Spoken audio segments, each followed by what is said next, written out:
this is going to go against, I think, what a lot of music industry gurus will say. So I'm going to just say it, that when it comes to advertising on the Meta platform, Facebook as a placement still crushes it when it comes to selling. It crushes it. You are now listening to the Creative Juice podcast brought to you by Entrepreneur.io.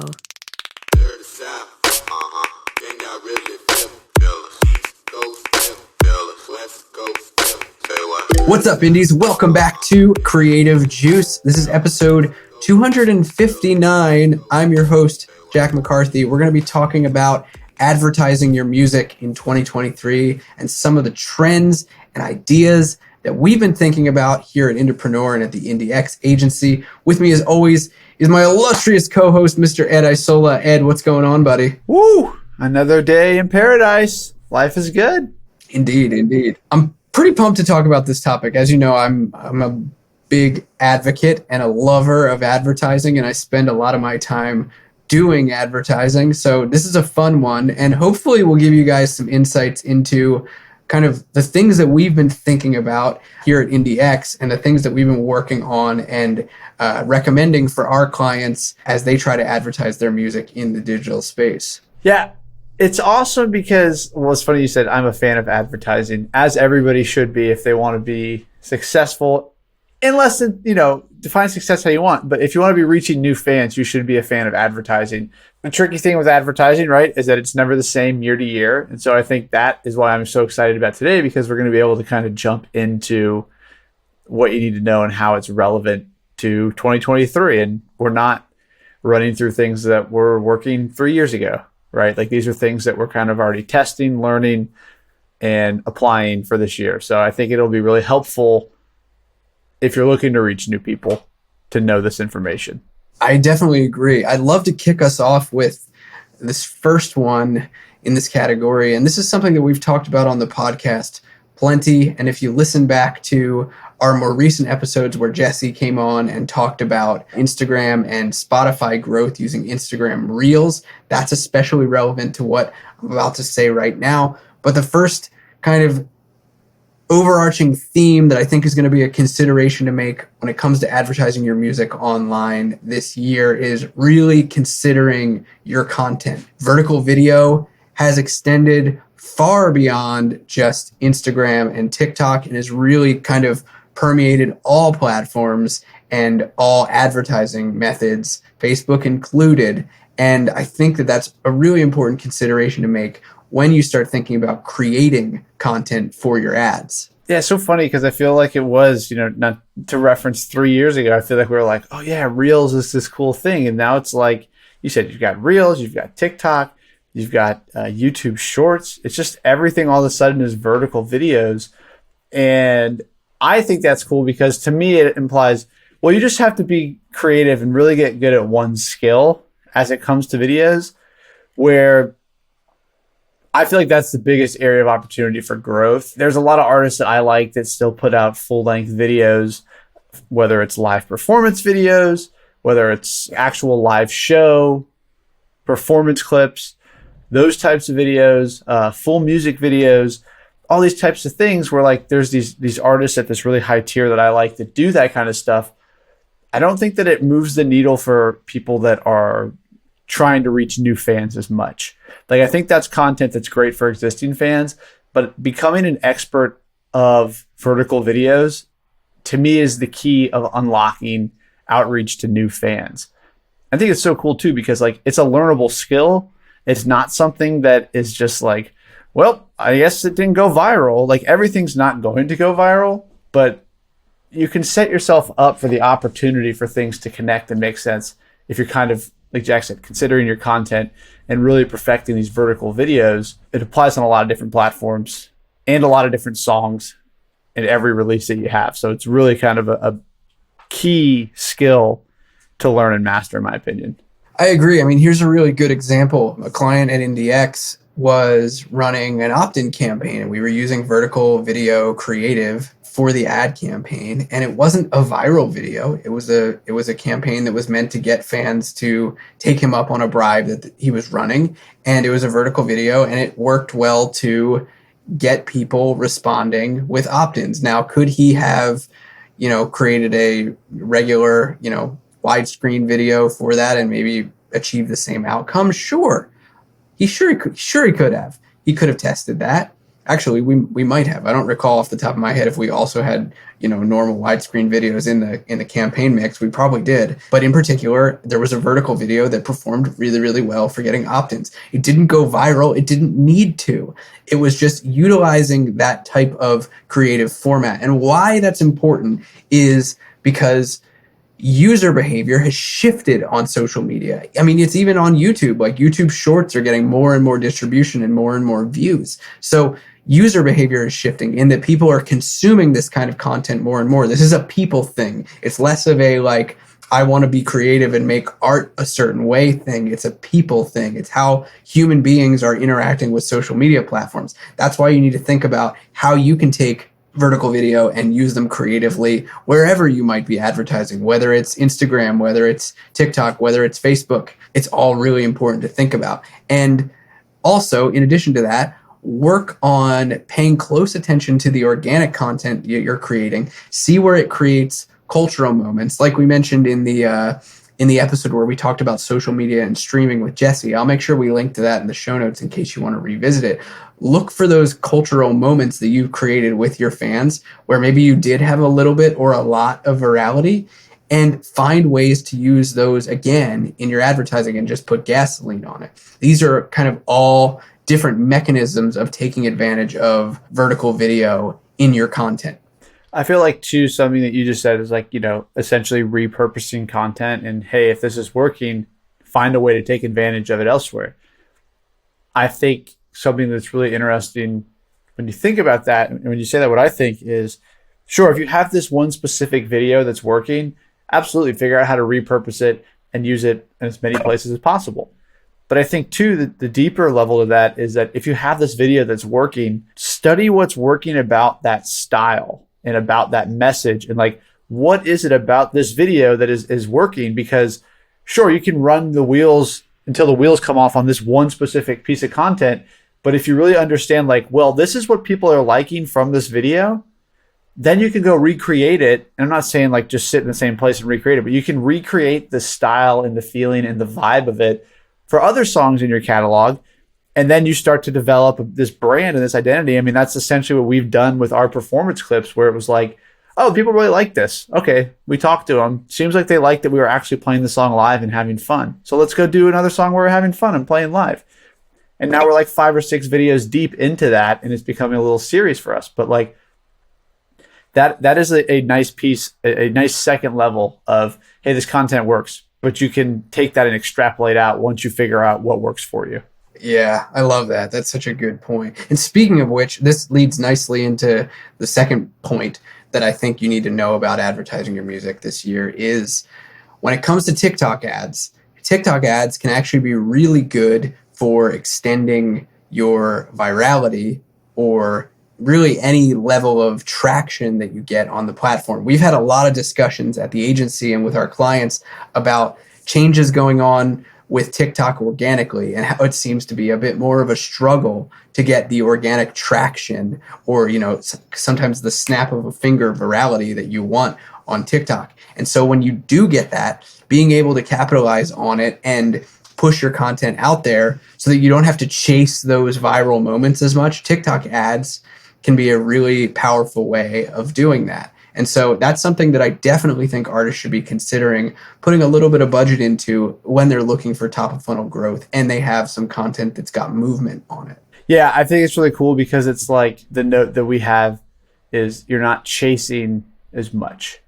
And I think that what that really means to me is that like people can get caught up in the idea of, myself included, like get caught up in the idea of like, oh man, we just need to make as many videos as we can, and then if we make as many videos as we can, then one of them is going to go viral, and then we're set. That's a really dangerous mindset. Because then what happens is you make all these videos, none of them work, and you're like, well, all right.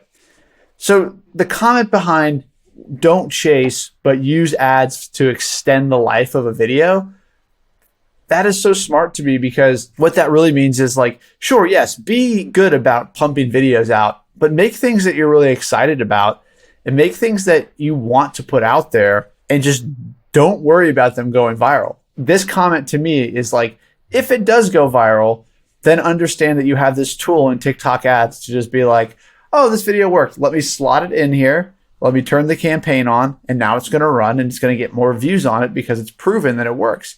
But you're not really creating, and I'm not saying you don't try to think of ideas that you think might go viral, but like, you're not just creating and living or dying based off of a video going viral.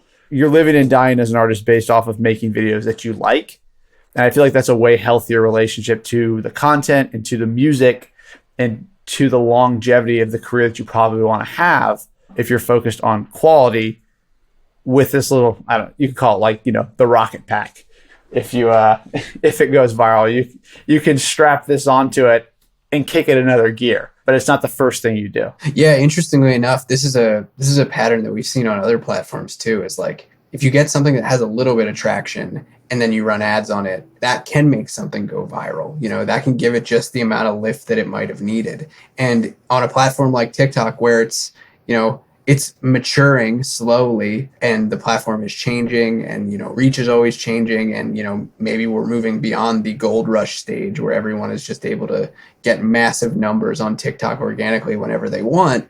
You can think about ways that ads can help you on it. So I definitely think that that's important. If you want to learn about TikTok ads and the types of campaigns that we use at IndieX, you can check out the Fan Finder method. I'll leave a link in the show notes to check out the Fan Finder method. It's inside of Indie Pro. There's a whole module on running TikTok ads effectively for your music when you've got something that has a little bit of movement to it. So that's number 2. Number 3, this is going to go against, I think, what a lot of music industry gurus will say. So I'm going to just say it, that when it comes to advertising on the Meta platform, Facebook as a placement still crushes it when it comes to selling. It crushes it.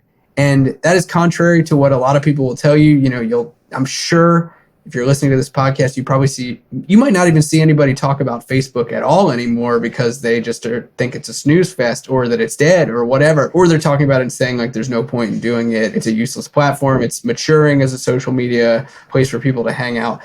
I will tell you, and I think you would agree with me, that when it comes to selling with advertising, Facebook crushes it. Still, to this day, I could look to any of our client ad accounts right now that are running sales ads and tell you just how well they work with Facebook as a placement. Yeah, and I agree with you. And it's really interesting because, like you said, a lot of these music industry gurus and whatever you want to say, like, the experts are like, well, Facebook's dead. Facebook, don't advertise there. I think what's behind that comment when people make it is that Ignorance in the sense that, like, well, listen, if I want art advertising for this artist, I want this particular group of people to listen.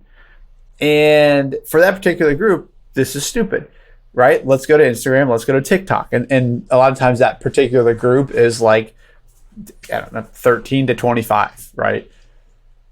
I think that there's validity around the fact that, okay, if that's the audience you want to listen and engage with your music, and that's your goal, there are better platforms for it. But I think the things that people discredit, like you said, is sales. Like, there is 2 tiers to advertising, in my opinion, where the first silo is like, oh, okay, well, maybe we're going to do some top of funnel video type advertising on Reels and on TikTok and that kind of stuff. And we're going to get that audience via that. But we also want to sell things. And like, those aren't the platforms to sell. And so you can do both. But to your point, Facebook crushes it on sales. And to me, it's like, as an artist, you're probably like, man, I would love to sell something, right? Like, it would feel so nice to have money coming in from sales promos and ads. And that's not an easy thing. But Facebook is a place where, like, if you're looking to sell, that's the place. People are taking the action on Facebook that they're actually going to take the time, get off of their feed, go buy something. They don't really do that on Instagram. They don't really do that on TikTok as much. if you want to sell, it's Facebook right now. And I just feel like that's important to separate out, because you can have two different goals as an artist that are valid, whether it's awareness or sales. You can advertise different places for those goals, and they're both still helping. And so I think it's an ignorant comment to say, well, don't do Facebook, right? Like, sure, there's caveats around maybe when you shouldn't use it, but the overarching theme of, it's dead, don't use it, just kind of feels like somebody hasn't taken the time to really explore what that means and how maybe there are ways to use it. And so I agree with you with the fact that sales via Facebook are as alive as they ever have been. Well, yeah, well said, for sure. I mean, there's a very good reason that companies around the world are still selling on the Facebook newsfeed. And if you're an artist that has a lot of name recognition, gangbusters Facebook will be for you, especially if you've never really tapped into it for selling with paid traffic. It's massively, massively, massively beneficial if you have a big audience and you've got a lot of name recognition. So if that's you and you're listening to this and you're excited about it, or if that's someone on your artist roster and you want to talk with us about it, I'll leave a link in the show notes to information about IndieX. You can apply to work with us. We can have a conversation, because I just think gasoline on the fire when it comes to selling online. The Facebook placement is just so powerful still to this day. So a little bit of a contrarian approach there. Yeah. And I was going to say, like, if people are telling you in the music industry, Facebook doesn't work and you can't sell things on Facebook, that's a really kind of fun. I don't know that you were intending for this to be a funny observation, Jack, but like, go onto your Facebook feed, and if Coca-Cola and Nike and Adidas are still advertising on your Facebook feed, it's probably still a good place to sell stuff, right? Like, if the day comes where every major company has just up and vanished from Facebook, it might be like, okay, it's dead now. But like, you still go on there. And it's like, there's so many big companies doing it. Musicians just don't typically sell products, so they don't use it. So I just thought that was kind of funny. That it's like, no, it's good. Oh, that's good. That's good. And kind of just to put a little bit of validity behind what we're saying, like, without getting into too much details or too many details, like, there have been a handful of clients at IndieX over the last month or two that, you know, are doing tens of thousands of dollars on Facebook advertising. And so I think that that's just to put into perspective, like, the opportunity, really. Like, sure, some of these people are bigger artists and more established. Like Jack said, of course, that comes into play with things. That is to say, like, oh, hey, there are big artists that we work with that have cleared 50, 60K over the last 20 days via Facebook ads with very low spend. And so it is valid. I just want to put that out there. It's not like we're like, oh, yeah, we made $500 off of Facebook ads. It's just like, there is revenue to be generated. Yeah, well said. Well said. The last thing that I want folks to consider when it comes to advertising this year is thinking about and knowing the difference between poor performance and maybe just bad timing. At the time of this recording, we're mid-January. Advertising costs have gone way down, like 50 to 60% down. CPMs are down, which is great. We're coming off the holidays, right? But that's always in flux. So not to say that you should or shouldn't hold off on advertising based on seasonality, but it's important to be aware of what's going on the platform when you're advertising, to know really, like, is something that I'm doing not working, or is it working just a little less than it would be because I'm facing just higher ad costs. You know, right now we're seeing a lot of campaigns work really well and perform at a cheaper cost per view, cost per result, cost per lead, cost per purchase, whatever it might be, just because the advertising platform is cheaper than it's been in recent months. So that's something that's important to consider and to look at when you're analyzing your own ad campaigns, or when you're talking to your team about analyzing your campaigns, is looking at your metrics, knowing, like, am I working with the luck or the bad luck of timing right now? Or are my KPIs actually, like, not showing great performance? You know, you need to look at things like your cost per view. You need to look at your engagement ratios. You need to look at your click-through rates. You need to look at your cost per click.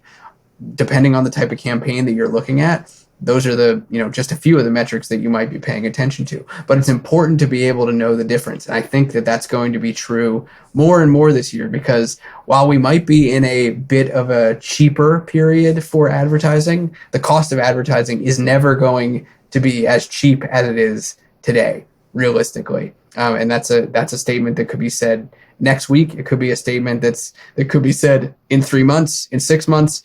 It's always going to be getting more expensive on the average. So keep that in mind when you're thinking about the campaigns that you're building and analyzing and optimizing. And just to second that, if you have a campaign that's working and then the cost just goes up, that's always my first consideration. It's like, well, is something going on with the timing here where maybe that's why? Don't just pull a ripcord, and if this campaign is working, just be like, well, that's trash now. A lot of times just taking a campaign from working to throwing it in the trash can is not the way to go. And you should go through processes and be like, well, let me see, we just talked about it, right? On the last episode or a few episodes back, where we were talking about how do you test things.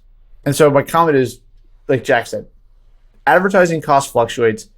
If it goes up, don't just scratch your campaign. It doesn't mean you have to start from zero if it was working before that. Yeah, I think that's a really good point. Not to be too risk averse, for one, about what's working and what's not, and also not being too gun shy where you just feel like you need to turn something off without actually analyzing what's going on. That's exactly what I was kind of thinking in bringing that point up. So there you guys have it. These are kind of the 4 big things that I think are going to be important when it comes to paying attention to marketing your music, advertising your music this year. These might change and shift. Who knows? Like a new social media platform could just take the world by storm in 6 months. So maybe we'll do a retro on this later in the year, towards the end of the summer or something, and our opinions will have totally changed. But I hope these give you guys some ideas to think about as you're going into advertising your own music, some different tactics that you could pull on, or just a way to think about running ads a bit differently than maybe you usually do. Hope you guys dig it and apply this in your own music career. We'll catch you next time on Creative Juice. Peace out, Indies. Can y'all really feel the East Coast, feel the West Coast?